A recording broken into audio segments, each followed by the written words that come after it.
Hi guys. तो हम आपके लिए एक और टॉपिक लेके आए हैं जो पहले के वीडियो में हम लोग पढ़े थे। क्या बोला जाता है, पुस्तकों के बारे में पहले लोग पढ़े थे कि आपका था बौद्ध विश्वविद्यालय जो 5 थे उससे संबंधित हमने आपका रिवीजन करवा दिए थे। और उसके बाद फिर हम लोग चले थे प्रमुख पुस्तकें के बारे में, जो आपको कुछ हम वर्णित कर दिए थे। लमसम 15 या 16 को पुस्तकें आपको वर्णित कर दिए थे। अब इसके बाद हम लोग आगे चलेंगे। तो हम लोग पुस्तकें के बारे में बताए थे, अष्टाध्यायी के लेखक, रामायण के लेखक और ये सब का वर्णित किए थे। और लास्ट में आपको चले थे क्या बोला जाता है, ये बोध चरित्रम सारिपुत्रम और क्या बोला जाता है आपका सौंदर्यानंद। ये आपकी पुस्तकें के बारे में बताए थे। और ये तीनों पुस्तक का क्या है, अश्वघोष। इतनी तक आपको वर्णित कर दिए थे। अब आगे पुस्तकें की अगर बात हम लोग करें, आगे पुस्तकें के बारे में, तो वो है और कुछ पुस्तकें हैं जो आपको हम वर्णित करेंगे। तो इसके पहले हम लोग बजरंगबली का ध्यान कर लेते हैं। हरि ओम ओम मधुलित बलधाम हेमशैला भन्देह धन्यमृषानुज्ञानमिह शबलिधान वानरामधीश रघुप्रिय भक्तम वादजादेव नमामि। चलिए आगे बात करते हैं हम लोग। सात साहित्य जो है, वो सात साहित्य का सूत्र जो आपका है किसके द्वारा लिखा गया है। सात साहित्य का तो आपका लिखा गया है, क्या बोला जाता है, वो लिखा गया है नागा अर्जुन के द्वारा। आगे बात करें हम लोग तो वो है आपका काव्य सूत्र। तो काव्य सूत्र आपको जानबे करते हैं, काव्य सूत्र को है वात्स्यायन। काव्य सूत्र जो पुस्तकें लिखे थे वो आपको लिखे थे वात्स्यायन। आगे हम लोग बात करें स्वपनदास खदाता। स्वपनदास खदाता की जो प्रमुख पुस्तकें जो हैं वो आपके हैं भाष की जो पुस्तकें लिखे हैं। आगे बात करें हम लोग महाविभाष शास्त्र। जो महाविभाष जो शास्त्र लिखा गया है वो आपका लिखा गया है वसुमित्र के द्वारा। इतनी बात आपको समझ में आ गई होगी। आगे बात करें हम लोग, थोड़ा सा पीछे कैमरा को कर देते हैं, मेरा चेहरा नहीं आ रहा है। आगे बात करें हम लोग, सर्वप्रथम क्या वर्णित कर लिए हैं, अब हम करना है कालिदास। जो कालिदास जो पुस्तकें लिखे थे वो लिखे थे आपका अज्ञान शकुंतलम और क्या बोला जाता है रघुवंशम और मेघदूतम, ये इत्यादि पुस्तकें आपको ये कालिदास वर्णित किए थे, यानी पुस्तकें को लिखे थे। आगे बात करें हम लोग नाट्यशास्त्र। नाट्यशास्त्र के जो लेखक है वो है आपका भरत मुनि। वो आपका क्या है, भरत मुनि। आगे बात करते हैं हम लोग देवचरित्र गुप्त। देखिए दो पुस्तकें हैं, देवचरित्र गुप्त और क्या बोला जाता है आपका मुद्रा राक्षस। ये दो जो हैं पुस्तकें वो लिखे हैं आपको 20। ये जो दो पुस्तकें लिखे हैं वो आपको लिखे हैं 20, मुद्रा राक्षस और देवचरित्र गुप्त। आगे बात करते हैं हम लोग सूर्य सिद्धांत। जो सूर्य सिद्धांत जो आपको लिखे हैं वो लिखे हैं शूद्रक। ये सूर्य सिद्धांत जो आपको लिखे हैं आर्यभट्ट। आगे बात करते हैं हम लोग मिर्च कटिकम जो लिखे हैं वो आपको लिखे हैं शूद्रक। और सूर्य सिद्धांत की अगर बात करें तो सूर्य सिद्धांत जो आपको लिखे हैं वो लिखे हैं आर्यभट्ट। ये आपको इतने बात याद रखना है। एक और बात, मिर्च कटिकम जो लिखे हैं वो शूद्रक जो लिखे हैं वो मिर्च कटिकम का अर्थ जो होता है वो आपका होता है मिट्टी का खिलौना। इतनी बात आपको याद कर लेनी है। आगे बात करते हैं हम लोग नेक्स्ट वीडियो में, नेक्स्ट टॉपिक में आगे आप बात करते हैं। तो आपका है हरिचित्रम और कंदामरी। दो और ऐसे पुस्तकें हैं हरिचित्रम कंदामरी जो वानभट्ट के द्वारा लिखा गया है। आर्यभट्ट को लिखा है तो आपका लिखे हैं सूर्य सिद्धांत, और वानभट्ट जो लिखे हैं हरचरित्रम और आपका कंदामरी। ये दो पुस्तकें लिखे हैं। आगे बात करें हम लोग पुस्तकें के बारे में तो आपका है किरातार्जुनीयम। जो किरातार्जुनीयम जो पुस्तक लिखे हैं वो लिखे हैं भारवी और 10 कुमार चरित्रम जो लिखे हैं वो आपका लिखा है, क्या बोला जाता है 10 कुमार चरित्रम, वो आपका लिखा है दांडी। इतनी बात आपको याद आ गई होगी। आगे बात करते हैं हम लोग। देखिए 3 और ऐसी बुक हैं, प्रियदर्शनी और रत्नावली और क्या बोला जाता है नागनंद। ये 3 पुस्तकें हैं जो आपको लिखा गया है हर्षवर्धन के द्वारा। कौन कौन? तो रत्नावली प्रियदर्शनी रत्नावली और आपका है नागानंद, जो लिखा गया है वो हर्षवर्धन के द्वारा लिखा गया है। इतनी बातें आपको याद कर लेनी है। आगे बात करें हम लोग सिंध पर विजय के बारे में। अगर हम बात करें तो सिंध पर एक पड़ता है वाहिद, वहाँ खलीफा जगह है वाहिद, और वाहिद के वहाँ जो लोग दर्शन करने जाते थे वो सिंध से होकर जाते थे दर्शन करने के लिए। जहाँ सिंध पर आपका पड़ता है पाकिस्तान, वहाँ पाकिस्तान में क्या था, जो दर्शन के लिए लोग जाते थे सिंध से होकर वो गए थे श्रीलंका में। और श्रीलंका में अगर बात करें हम लोग तो श्रीलंका में आपका पड़ता है मुहम्मद साहब के पैरों का निशाना था वहाँ श्रीलंका में। आगे बात करते हैं तो जब दर्शन के लिए वहाँ के लोग जाते थे सिंध से, तो वहाँ पे आपका एक जगह पड़ता है पाकिस्तान। वहाँ पाकिस्तान में जो आपका था वो लूट हत्या होता था, और लूट हत्या होता था। तो वहाँ का जो शासक की अगर बात करें हम पाकिस्तान की, तो वहाँ का शासक जो था वो था दाहिर। और अगर दाहिर की अगर हम लोग बात करें तो दाहिर जो था वो हिंदू शासक था। इतनी बात आपको याद रखनी है। आगे बात करें अगर हम लोग दाहिर के कैपिटल के बारे में तो ये पड़ता है एलोरा में। आपको इतनी बात याद कर लेनी है। यानी पाकिस्तान में जो सबसे ज़्यादा लूट हत्या होता था और वहाँ लूट हत्या होता था और वहाँ का जो शासक था वो था दाहिर। आगे बात करें इनकी कैपिटल तो यह है एलोरा में। आगे बात करें हम लोग दाहिर के बारे में तो दाहिर के पिता की अगर बात करें हम लोग तो पिता का नाम है ललल, और आगे बात करें हम लोग इनकी माता का जो पत्नी का नाम है वो है रानी बाई। इतनी आपको बात याद कर लेनी है। आगे बात करें हम लोग खलीफा। देखिए खलीफा का मतलब होता है आपको इस्लामिक जगत के नेता। खलीफा है जो इस्लामी जगत के नेता, जो मोहम्मद साहब के विचारों पर चलने वाला था। कौन था वो इस्लामी जगत के नेता। और इस्लामी जगत के नेता कौन था? तो आपका है खलीफा। ये आपको याद कर लेनी है। आगे बात चलते हैं हम लोग इराक के गवर्नर के बारे में। तो इराक के गवर्नर के बारे में अगर बात करें तो इराक के गवर्नर जो है वो है आपका अल हजाज। अल हजाज हैं। और अल हजाज की बात अगर करें तो उनकी जो सबसे छोटे दामाद जो थे अल हजाज के वो थे मुहब्बत बिन कासिम। यानी अल हजाज के सबसे छोटा दामाद जो थे मुहब्बत बिन कासिम। अब बात करते हैं मुहब्बत बिन कासिम। तो मुहब्बत बिन कासिम के बारे में अगर हम लोग बात करें तो ये 1712 ईस्वी में आपका जो क्या बोला जाता है, हाँ 1712 ईस्वी में ये रावण का युद्ध किए थे। ये आपको याद रखना होगा। आगे बात करें इनकी एज के बारे में कि इनकी आखिर एज क्या है, तो इनकी एज के बारे में अगर बात करें तो इनका एज था 17 वर्ष। और मुहम्मद बिन कासिम के बारे में अगर बात करें तो ये जो थे भारत पर आक्रमण करने वाला फर्स्ट जो थे वो थे मुसलमान। ये जो थे मुहम्मद बिन कासिम वो भारत पर सबसे पहली बार आक्रमण किए थे। आगे बात करें इनके बारे में तो ये है देवर बंदरगाहों पर अधिकार किए थे। देवर बंदरगाह जो है वहाँ पर ये जो क्या किए थे वो अधिकार किए थे। इतनी बात आपको याद कर लेनी है। आगे बात करें हम लोग ये मुहम्मद कासिम के बारे में वर्णित कर लिए हैं। आगे चलते हैं हम लोग तो आपका है अगला टॉपिक वो है मुहम्मद बिन कासिम।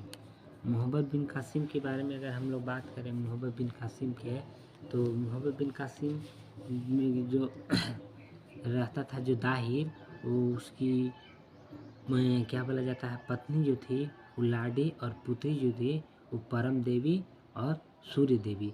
ये दोनों को ने खलीफा के सामने ले गया तो मुहम्मद बिन कासिम को इनकी दो पुत्रियों ने इन्हें देशद्रोही कह दिया, ये दुराचारी कह दिया, जिसके कारण मुहम्मद बिन कासिम ने इन्हें मृत्युदंड में फांसी की सज़ा दी। आगे बात करें हम लोग मुहम्मद बिन कासिम के बारे में, अगर हम लोग आगे बात करें तो अब चलते हैं सिंध पर विजय के बाद 4 करें थी। वो 4 कर इस प्रकार थी: जजिया, ज़कात, ज़करात, खम्भ और खराज। ये 4 प्रकार के कर लगे थे। जो आपका जजिया का मतलब होता है आपका क्या बोला जाता है, गैर मुसलमान। ज़करात का आपका अर्थ होता है वो होता है मूर्ति पूजक। ज़करात का अर्थ है मूर्ति पूजक। आगे बात करें खम्भ, तो यहाँ लूट होता था। और यहाँ लूट के बारे में अगर हम लोग बात करें तो 20% जो लूट होता था वो था खलीफा में, और 80% जो लूट होता था वो था सेना में। इतनी बात आपको याद कर लेना है। आगे बात करते हैं हम लोग खराज। तो खराज में भूमि कर होता था, यानी भूमि पर अधिकार जो करते थे वो होता था खराज। इतनी आपको बात में याद आ गई। यानी सिंध पर विजय के बाद आपकी 4 करें लगाई गई: जजिया, ज़कात, खम्भ और खराज। जजिया का अर्थ होता है आपका क्या, गैर मुसलमान। और ज़करात का अर्थ होता है आपका क्या बोला जाता है, मूर्ति पूजक। जो मूर्ति पूजक करते थे धर्म मुसलमानों। और आगे बढ़ते खम्भ, तो खम्भ में जो था वो था लूट का धन। और खम्भ में लूट का जो धन था वो था 20% क्या बोला जाता है, खलीफा को, और 80% सेना को। आगे बात करें हम लोग खम्भ के बारे में तो है खराज, वहाँ है भूमि कर। चलिए इतनी बात आपको याद आ गई होगी। आगे बात करें हम लोग मुहम्मद गजनवी के बारे में हम लोग बात करते हैं। तो मुझे मुहम्मद गजनवी के बारे में अगर हम लोग बात करें तो मुहम्मद गजनवी का जो ईस्वी जो चला तो मैंने 1900 क्या बोला जाता है 997 से 1030 AD तक ये रहे मुहम्मद गजनवी। इनकी अगर एज की बात हम लोग करें तो मुहम्मद बिन गजनवी का जो एज था वो था 27 वर्ष। ये आपको याद कर लेनी है। यानी मुहम्मद गजनवी जो बैठे थे उनका ईस्वी काल जो चला वो चला था 1997 से 1030 AD तक। आगे बात करें हम लोग उनका एज की तो 27। हाँ, एक और बात, खलीफा का अर्थ आप लोग बता ही दिए थे। खलीफा का अर्थ क्या होता है कि ये मुहम्मद बिन कासिम के विचारों पर चलने वाले थे और ये उनके प्रमुख नेता मानते थे। आगे बात करें खलीफे में तो एक और चीज़ छोड़ दिए थे, खलीफा जो था वो शपथ जो लिया था वो भारत पर हर वर्ष आक्रमण करने के लिए शपथ लिया था खलीफा कि हम भारत पर हर एक वर्ष आक्रमण करेंगे। इतनी बात आपको याद आ गई होगी। अगर बात करें हम लोग खलीफा, तो खलीफा अहीर बिला जो उपाधि जिए थे, खलीफा के अहीर अल बिला जो उपाधि जिए थे वो 2 लोग दिए थे। वो आपको दिए थे यामनी उद दौला और यामनी उद मिस्र था। ये 2 जो उपाधि दिए थे वो दिए थे खलीफा को। आगे बात करते हैं हम लोग मुहम्मद गजनवी से। आगे हम लोग अगर बात करें तो देखिए मुहम्मद गजनवी का ईस्वी आपका चला था 997 से 1030 AD तक। तो मुहम्मद गजनवी में भी और कुछ छूटा है आपका, वो भी हम आपको क्लियर कर देते हैं। देखिए मुहम्मद गजनवी जो हैं वो शाही वंश के थे, क्या बोला जाता है आपका जयपाल जो थे वो अंदपाल थे। उसके बाद जो शासन करते अंदपाल करते थे। और इनकी आत्महत्या के बारे में हम लोग बात करें ये मुहम्मद गजनवी को, तो वैवाहिक के युद्ध में इनका आक्रमण हुआ था, इनकी हत्या हुआ था। आगे हम लोग बात करें मुहम्मद गजनवी के बारे में, तो मुहम्मद गजनवी का जो क्या बोला जाता है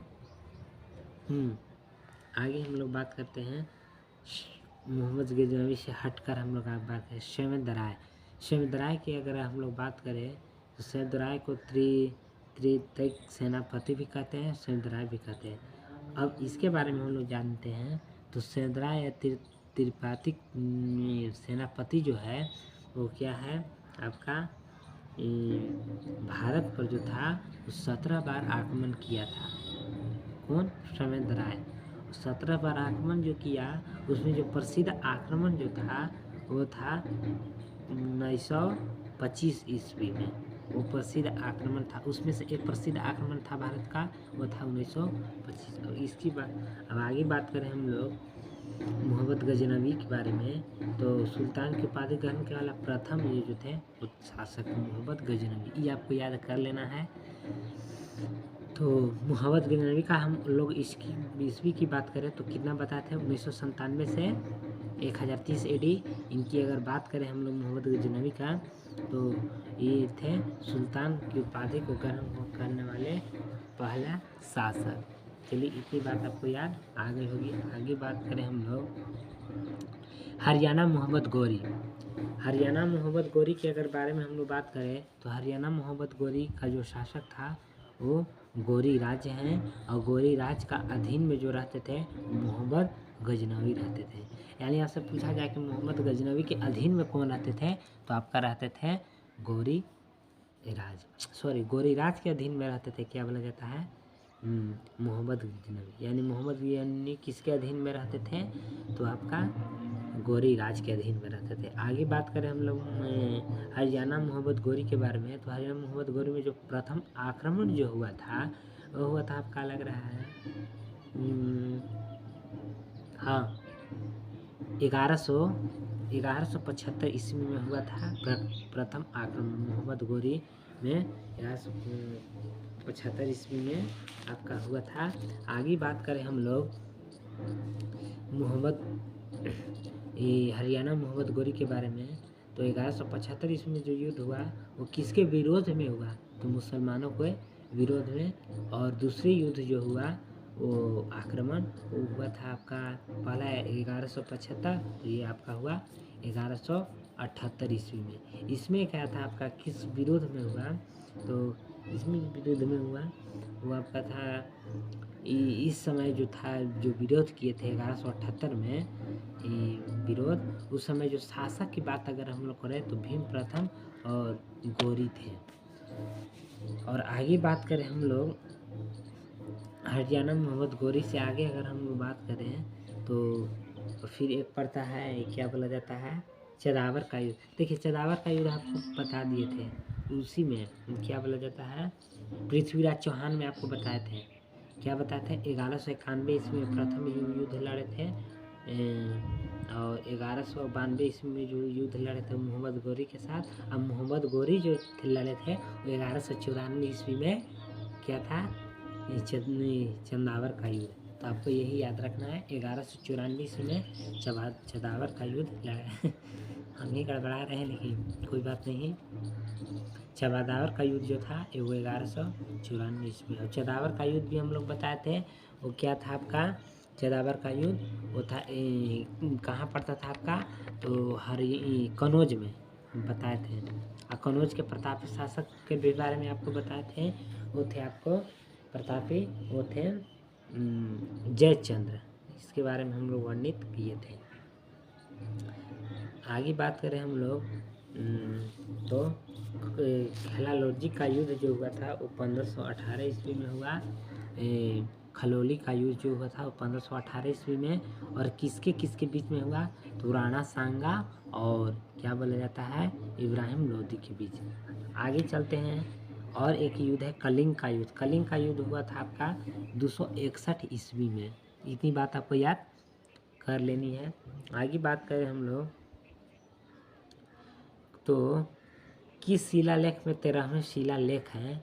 अगर हम पूछ दें किस शिलालेख में 13वें शिलालेख है तो है आपका अशोक प्लस खारवेल जो लिखे हैं वो 13वें शिलालेख लिखे हैं। आगे बात करें हम लोग दिल्ली सल्तनत काल के बारे में। अगर हम लोग बात करें तो दिल्ली सल्तनत काल में अगर प्राचीन राज्य के बारे में हम लोग बात करें दिल्ली के तो है मुसलमान। और अगर बात करें हम लोग मुग़ल के बारे में तो है बादशाह। ये आपको याद करना है। दिल्ली सल्तनत काल में आपको हम पूछे दिल्ली सल्तनत में आपका दिल्ली सल्तनत का कौन है तो आपका बताना है क्या बोला जाता है मुसलमान दिल्ली सल्तनत। और क्या बोला जाता है, मुग़ल के बारे में अगर बात करें तो बादशाह हैं, दिल्ली के मुग़ल बादशाह। आगे बात करें हम लोग दिल्ली सल्तनत काल में जो शासक थे वो थे शासक आपका सुल्तान, वो आपका थे सुल्तान। आगे बात करें हम लोग सुल्तान से, तो सुल्तान जो था वो था खलीफा के प्रमुख नेता मानते थे। जो सुल्तान थे वो खलीफा के प्रमुख नेता मानते थे। और सुल्तान की जो सेनापति था वो था आमिर या नशाद। इतनी आपको बात याद कर लेनी है। आगे बात करें हम लोग,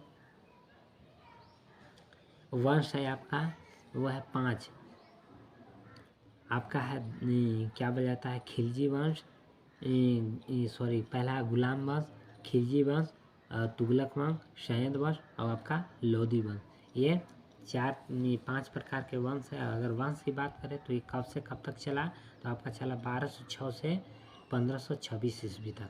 1206 से 1526 ईस्वी तक आपका वंश चला। यानी अगर हम कह सकते हैं 1506 से 1226, तो आपका कितना का अंतर हो गया, तो आपका हो गया लमसम आपका 320 वर्ष का अंतराल हो गया। तो इस वंश में आपके कौन कौन से वंश आते थे, तो आपका वंश आता था पहला गुलाम वंश, दूसरा खिलजी वंश, तुगलक वंश, सैयद वंश, लोधी वंश। अब सबको हम ईस्वी काल में की बात करते हैं कि आखिर इस वंश में कितना से कितना ईस्वी चला और इनके जो शासक थे वो कौन थे, इस सब के बारे में हम लोग वर्णित करेंगे। तो पहली बात आपको हम बात करते हैं गुलाम के बारे में। गुलाम वंश, तो गुलाम वंश को देखिए, गुलाम वंश को हम लोग और नाम से भी जानते हैं, गुलाम वंश, दास वंश और मलुक वंश। ये तीनों वंश आपको एक ही हैं, चाहे मलुक वंश का लीजिए या दास वंश का लीजिए या क्या बोला जाता है गुलाम वंश का लीजिए, बात एक ही है। यानी 3 वंश एक ही हैं। इसकी ईस्वी की बात करें तो ये कब से कब तक चला, तो 1206 से ये क्या बोला जाता है 1206 से, यानी कितना था अंतराल था उसका अंतराल था क्या बोला जाता है 84 वर्ष। तो 1206 से कितना हुआ 1206, हाँ 1296। यानी इसका ईस्वी जो चला 1206 से 1296, यानी 84 वर्ष का अंतराल हुआ। 1206 से 1290 आप करके देखिए तो आपका 84 वर्ष आता है। आप घटा कर भी देख सकते हैं कि कितना ईस्वी से कितना तक चला। यानी अगर गुलाम वंश के बारे में हम लोग बात करें तो 1206 से 1290 तक चला। कितनी अंतराल था इसका वर्ष, तो 24 वर्ष। आगे बात करें हम लोग खिलजी के बारे में, तो खिलजी के बारे में अगर चलें तो गुलाम में 1206 से 1290, तो ये चला था 1290 से 1320। कौन चला, तो आपका चला खिलजी। अगर इसकी बात हम लोग करें तो ये कितनी समय का अंतराल हो गया, तो 1290 से ये क्या बोला जाता है 1320, तो आपका 30 वर्ष का अंतराल हो गया। आगे बात करें हम लोग तुगलक, तो तुगलक जो था वो आपका चला था, ये इसके पीछे आप क्या बताएं खिलजी 1320, तो ये आपका हो जाएगा 1320 से 144। ये समय अंतराल की अगर बात करें हम लोग तो ये चला 94 वर्ष। और आगे बात करें हम लोग 144 हुआ तुगलक। तो अब आगे बात करते हैं सैयद वंश के बारे में, तो ये हो गया आपका 144 से 1451।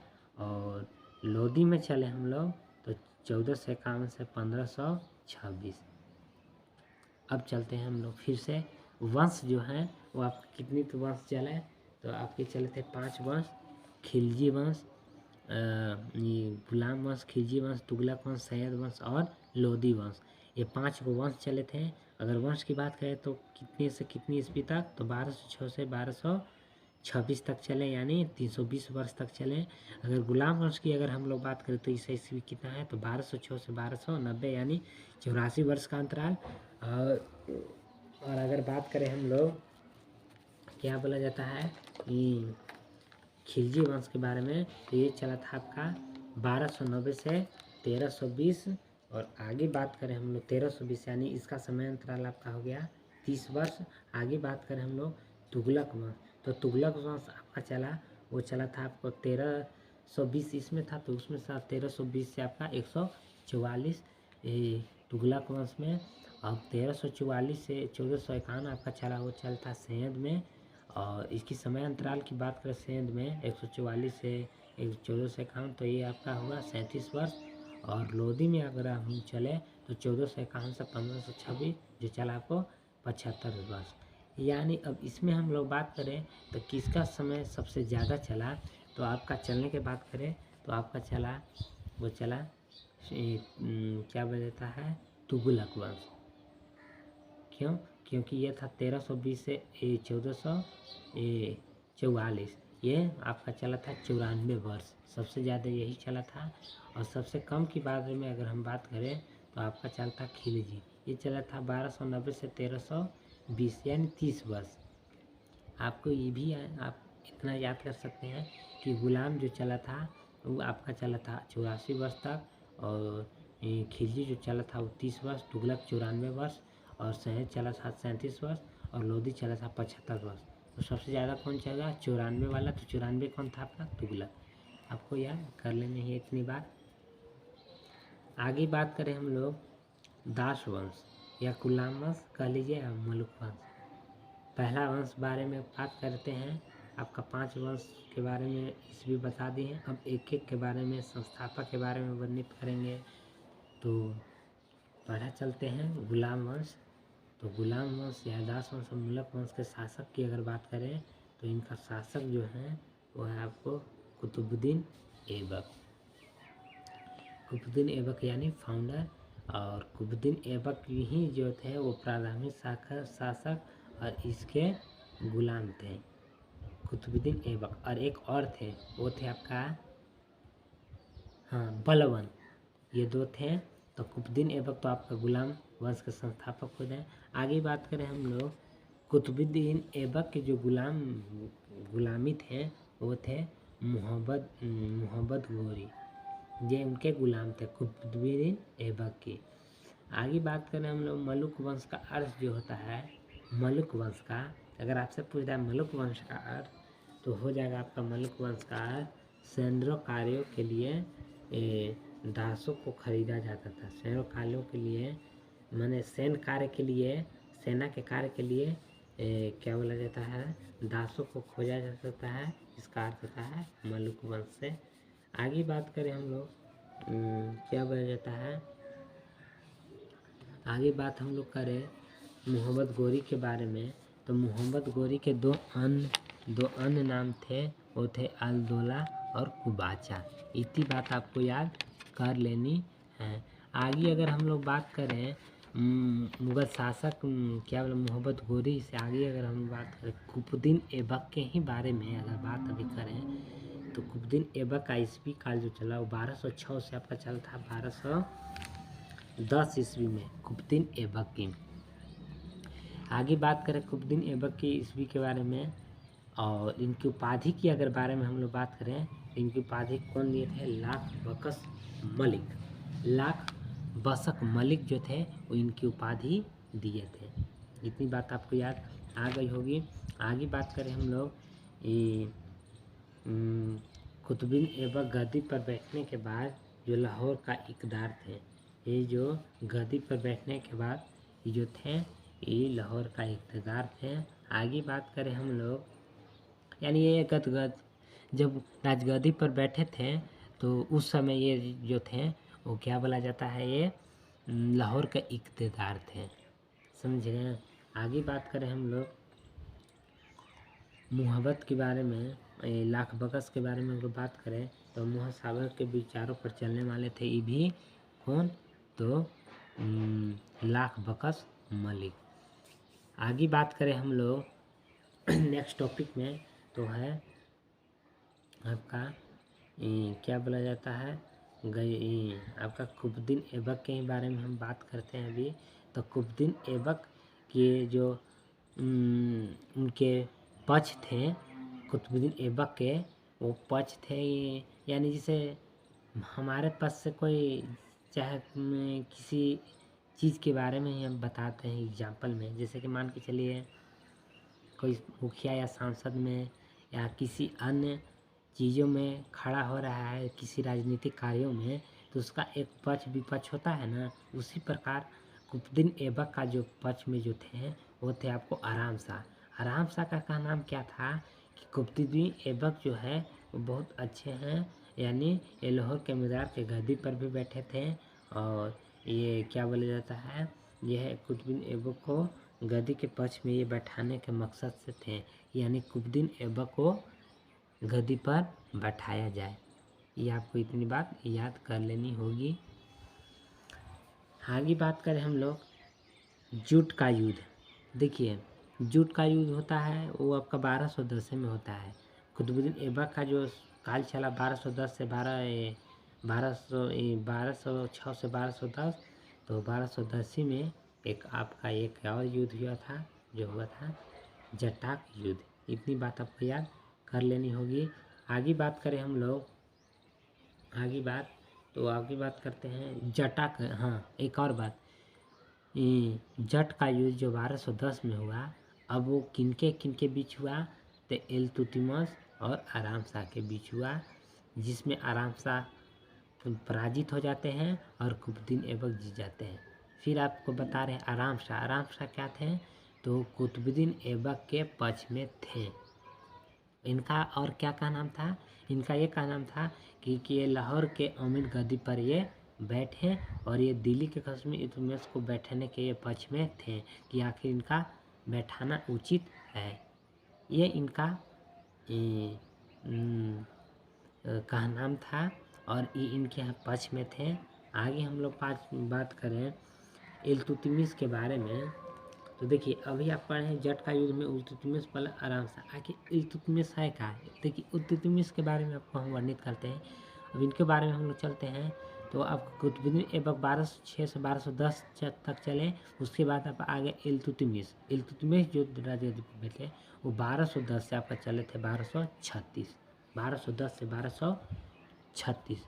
तो इसमें अगर बात करें तो ये कहाँ के रहने वाले थे, मैंने इनका जन्म कहाँ हुआ था, तो मध्य एशिया में इनका जन्म हुआ था।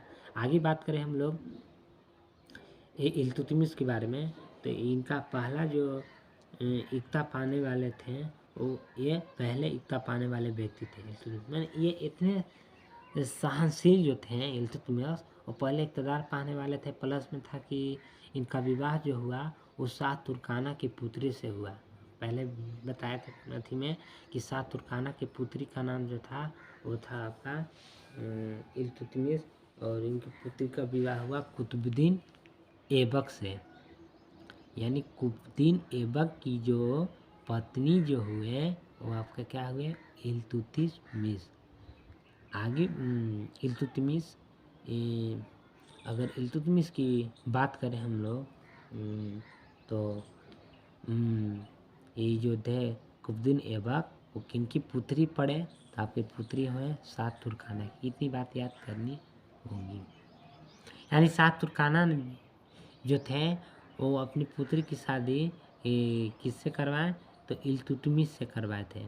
जबकि इनकी पुत्री का नाम था शाह तुर्काना के, तो था ना कुतुबुद्दीन ऐबक। और कुतुबुद्दीन ऐबक जो थे वो कितनी ईस्वी तक चले, तो 1206 से 1210। इतनी आपको बात याद करना। कुतुबुद्दीन ऐबक कहाँ के अथी थे, क्या बोला जाता है, गद्दी पर बैठने के पक्ष में थे कुतुबुद्दीन ऐबक, तो लाहौर के। ये आपको याद रखना होगा। आगे हम लोग बात करें कुतुबुद्दीन ऐबक में, तो ये गुलाम वंश के जो थे वो थे वास्तविक संस्थापक, यानी ये जो थे गुलाम वंश के जो थे वो थे संस्थापक। इतनी बारे में आप लोग याद कर लेना है, तो आपको पता चलेगा कि इल्तुतमिश क्या है। तो इल्तुतमिश जो है वो है उनकी पुत्री का जो शादी हुआ वो हुआ कुतुबुद्दीन ऐबक को इल्तुतमिश के साथ। इतनी बात आपको याद रख लेना है। और कुतुबुद्दीन ऐबक का ईस्वी जो चला आपका चला 1210 से 1236। इतनी बात आपको याद रखना है। अब एक और बात करते हैं, पहले वीडियो में आपको हम बताए थे क्या बोला जाता है, चौहान बताए थे आपको, चौहान बताए थे, पृथ्वीराज चौहान के बारे में आप लोग हम वर्णित किए थे। तो वहाँ 2 प्रकार की युद्ध लड़ा गया था। एगो 1191, 1192। 1191 में था आपका क्या बोला जाता है, वो लड़े थे युद्ध लड़े थे और 1192 में वो मोहम्मद गोरी के साथ युद्ध लड़े थे। तो उसी में हम लोग आप लोग बात करते हैं। तो 1151 में जो था वो आपका तेराइन का युद्ध था। तो इसी में आपको बता रहे हैं। अब तेराइन के तीसरे युद्ध के बारे में हम लोग बोले, तो तीसरा युद्ध जो हुआ वो आपका हुआ 1215 ईस्वी में हुआ। यानी तेराइन का पहला युद्ध हुआ था 1191 में, जो पृथ्वीराज चौहान लड़े थे मोहम्मद गोरी के साथ, जिसमें पृथ्वीराज चौहान जीत जाते हैं, मोहम्मद गोरी पराजित हो जाते हैं। आगे बात करें हम लोग 1215 ईस्वी में तेराइन का तृतीय युद्ध हुआ। तो किनके बीच, यालदोज और क्या बोला जाता है, इल्तुतमिश के साथ हुआ था। यानी 1215 ईस्वी में जो युद्ध हुआ वो तेराइन का युद्ध हुआ, किसके बीच, यालदोज और इल्तुतमिश के बीच।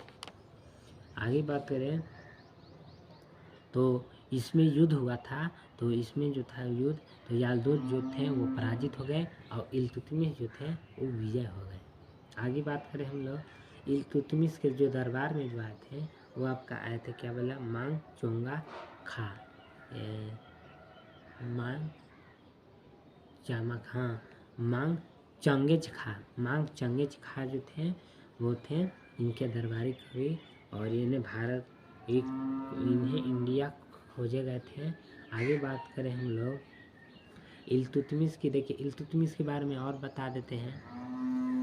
इल्तुतमिश जो थे कुतुब मीनार के निर्माण को पूरा करवाए थे इल्तुतमिश। और इनके बारे में अगर और बात करें हम लोग, ये मकबरा जो फर्स्ट बनवाने थे वो थे तांबे के बनवाए थे कुतुबुद्दीन ऐबक।